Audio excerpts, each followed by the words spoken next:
Hello, my name is Camille Caspi, and this is my presentation on administering the Woodcock-Johnson 4. One thing that we should consider prior to testing our student is the parent's involvement in the assessment process.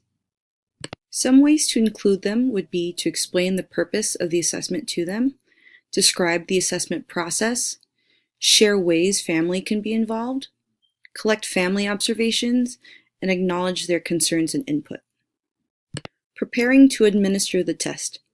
Here are some things to consider while we prepare to administer the test. Testing environment.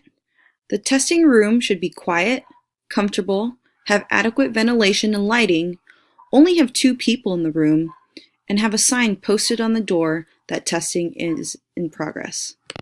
Prior to administering the test, the examiner should carefully study the examiner's manual, which includes the general administration, scoring procedures, and checklists to build competency in administering and scoring the tests. Bias, reliability, and validity.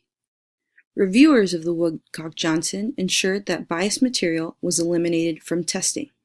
They also checked to see if it was sufficiently reliable and precise, and that scores were valid for measuring cognitive, oral language, and achievement abilities. Examiners should also be familiar with the material. Administer several practice tests and try to replicate actual testing situations. If you have any questions, make sure to record them and answer them afterwards. Examiners should also understand the subtests. In the Woodcock-Johnson 4, there are 20 subtests. 1 through 11 are the standard battery tests, and 12 through 20 are the extended battery tests. Examiners should also know how they're scored. Creating a positive environment. An examiner should select an environment conducive to assessment administration. The room should have a table and 2 chairs and suitable seating arrangement, preferably one where the examiner and examinee are sitting diagonal or directly across from each other. An examiner should also take into consideration a student's needs prior to choosing a testing location.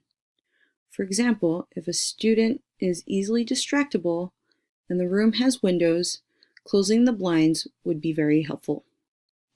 Building rapport with student.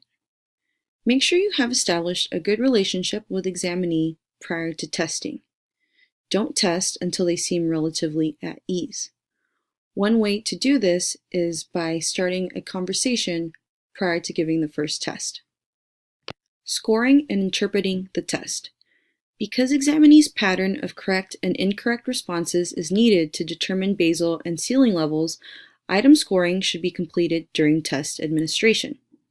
Some raw scores can be calculated between tests, while others after all testing is completed. After raw scores are totaled, estimated age and grade equivalent scores are readily available on test record. Online scoring program is to complete all other scoring.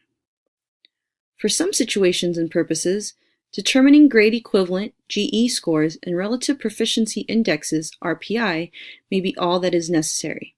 In other cases, percentile ranks may provide a more useful description of the individual's test performance.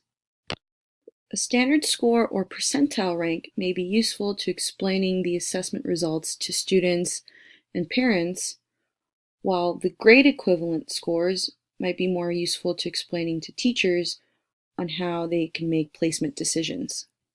These are some future implications as an educator. 1. Diagnosis. The WJIV helps determine and describe a profile of an individual's academic strengths and weaknesses. 2. Educational programming.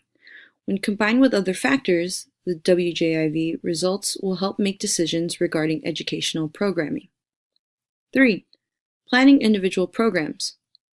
The WJIV results can be useful in setting broad instructional goals when developing an IEP or in recommending accommodations or modifications. And 4. Guidance. Results of evaluation can help staff determine the necessary levels of assistance. Thank you for listening to this presentation. If you have any questions, please contact me at ccaspi17@apu.edu.